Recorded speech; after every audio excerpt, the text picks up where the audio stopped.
बिस्मिल्लाहिर्रहमानिर्रहीम। अस्सलाम वालेकुम। मैं हूं डॉक्टर नज़ीर सिद्दीकी और आप देख रहे हैं मेरा यूट्यूब चैनल।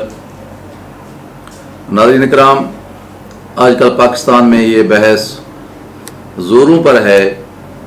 कि हमें अंधी तकलीद करते हुए अरब ममालिक का साथ देना चाहिए और इसराइल को तस्लीम करने के अलावा हर वो काम करना चाहिए जो सऊदी वली अहद की ख्वाहिश के ऐन मुताबिक हो, जबकि बहुत सारे दीगर तबकात की राय इसके बिल्कुल बरअक्स है। उनका ख्याल है कि किसी भी मुल्क की खारजा पॉलिसी उसके अपने कौमी मफादात और तरजीहात के गिर्द घूमती है। दुनिया का कोई भी मुल्क आपका ना तो मुस्तकिल दोस्त हो सकता है और ना ही मुस्तकिल तौर पर दुश्मन होता है। असल अहमियत और फौकियत कौमी ख्वाहिशात और कौमी गैरत को हासिल होती है। मिसाल के तौर पर सर्द जंग के ज़माने में हमने अमेरिका और अरबों की ख्वाहिश पर अफ़गानिस्तान में एक आलमी जिहाद के ज़रिए रूस को शिकस्त दी, क्योंकि रूस ने सन 70 की दहाई में भारत के साथ मिलकर हमारे मुल्क को तोड़ा था, जिसका बदला हमने 90 के अशरे में साबिक सोवियत यूनियन को कई रियासतों की शक्ल में तोड़कर चुका दिया। और आज ये सूरत हाल है कि भारत 70 साल तक रूस को इस्तेमाल करने के बाद अब अमेरिका की गोद में जा बैठा है, जबकि पाकिस्तान चीन के रास्ते रूस के साथ न सिर्फ करीबी मुआशी और ख़ास तौर पर दिफाई ताल्लुकात कायम कर चुका है, बल्कि लग ये रहा है कि आने वाले दिनों में दुनिया में मौजूद जो नए आलमी बुनियाद बनने जा रहे हैं उनमें से एक में पाकिस्तान के अलावा रूस, चीन, ईरान, तुर्की, मलेशिया, नेपाल, भूटान, बांग्लादेश और इसी तरह के बहुत सारे दीगर ममालिक भी शामिल होंगे, जबकि दूसरे आलमी बुनियाद में अमेरिका और इसराइल के अलावा भारत, नेटो और खलीज की बाज़ अरब रियासतें शामिल हो सकती हैं। क्या 2-3 साल पहले तक दुनिया में कोई इन बुलाकों के बारे में तस्वुर भी कर सकता था? यकीनन इसका जवाब नफ़ी में होगा। लेकिन दुनिया के सभी ममालिक के अपने अपने मफादात और तरजीहात होती हैं जो वक्त के साथ साथ ऊपर नीचे होती रहती हैं या फिर तब्दील होती रहती हैं। खारजा पॉलिसी के हवाले से ये बात भी बहुत अहम है कि ज़रूरी नहीं है कि हम किसी एक बुलाक में रहकर दूसरे बुलाक के ममालिक के साथ अपने अच्छे या मुतवाज़िन ताल्लुकात कायम नहीं कर सकते, बल्कि यह ज़रूरी होता है कि वसी तर कौमी मफादात के हसूल के लिए आप दुनिया के सभी ममालिक के साथ कहीं कम और कहीं ज़्यादा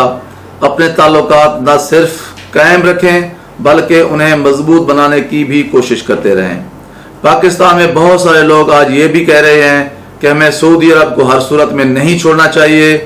अरे अल्लाह के बंदे, आपको किसने कहा है कि हम सऊदी अरब को छोड़ने जा रहे हैं? हमारा सऊदी अरब की मुकद्दस धरती के साथ एक गहरा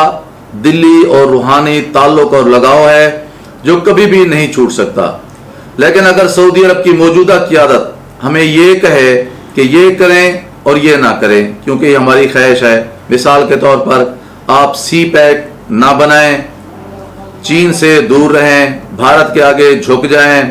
ईरान से अपने आप को फासले पर रखें या ईरान को सी पैक का हिस्सा ना बनने दें, या ईरान और चीन के दरमियान जो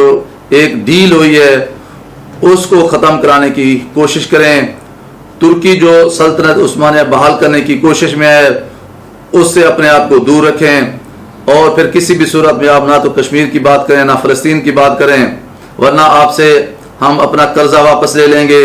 आपका तेल बंद कर देंगे और सऊदी अरब में काम कर रहे पाकिस्तानियों को हम वहाँ से निकाल देंगे। तो फिर पाकिस्तान किस तरह अपनी आंखें बंद करके सऊदी अरब की गुलामी कर सकता है? लेकिन इसके बावजूद भी सऊदी अरब के साथ हमारे ताल्लुकात इतने बुरे भी नहीं हैं और हमने अपने ताल्लुकात को उनके साथ जोड़कर भी रखना है, उन्हें छोड़ना भी नहीं है। हाल बता अपनी कौमी तरजीहात के हसूल के साथ साथ हमने अपने अरब और दीगर इस्लामी ममालिक के साथ मुतवाज़िन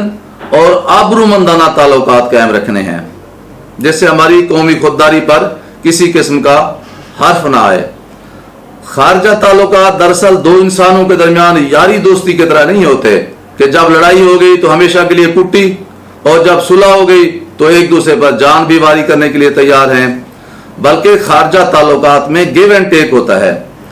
दोनों ममालिक के मफादात होते हैं।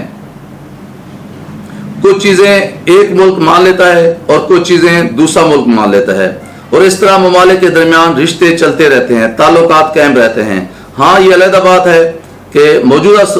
सऊदी वली अहद अपने मिजाज के लिहाज से अपनी हर ख्वाहिश की तकमील के लिए किसी भी हद तक जा सकते हैं, और ये चीजें हम सऊदी अरब के अंदर भी देख रहे हैं, दाखिली सतह पर भी और खारजा महाज पर भी। जाहिर है 22 करोड़ का जो मुल्क है पाकिस्तान, जो एटमी मुल्क भी है, जिसकी बहुत मजबूत जो है ना अफवाज हैं, हमारा एटमी प्रोग्राम है, हमारा मिसाइल प्रोग्राम है, वो कभी भी पाकिस्तान इस तरह किसी की अंधी तकलीद नहीं कर सकता। इसके अलावा पाकिस्तान एक कसीरुल मसलकी मुल्क है, जिसके तमाम इदारों बाशमूल फोर्सेस में भी हर मसलक के लोग मौजूद हैं। इसलिए पाकिस्तान के लिए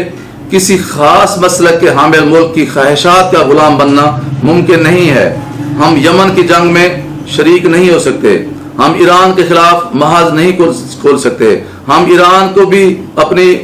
जो सऊदी अरब है उसकी भी बहुत इज्जत करते हैं, दिलो जान से करते हैं। मेरे प्यारे पाकिस्तान से मोहब्बत का तकाजा तो यह है, हुब्बुल वतनी का तकाजा तो यह है कि सब पाकिस्तानियों को सिर्फ और सिर्फ पाकिस्तान की बात करनी चाहिए। अगर सऊदी अरब और ईरान के तारीखी तौर पर आपस के इख्तलाफात हैं तो वो अपने अपने ममालिक में अपनी लड़ाइयाँ लड़ें, पाकिस्तान को मजीद अखाड़ा ना बनाएं, और ना ही अब पाकिस्तान की सिविल और मिलिट्री क़यादत किसी को पाकिस्तान में प्रॉक्सीज जारी रखने की इजाज़त देगी, क्योंकि अब ये रियासत का फैसला है कि हम ना तो किसी दूसरे मुल्क के मामलात में टांग अड़ाएंगे और ना ही किसी दूसरे मुल्क को अपनी सरहदों के अंदर बदनज़मी पैदा करने की इजाज़त देंगे। दोस्तों, आपसे गुजारिश है कि मेरे YouTube चैनल डॉक्टर नज़ीर सिद्दीकी को सब्सक्राइब करें, घंटी के बटन को ज़रूर दबाएं और इस वीडियो को लाइक करें और सोशल मीडिया पर ज़्यादा से ज़्यादा शेयर करें। बहुत शुक्रिया।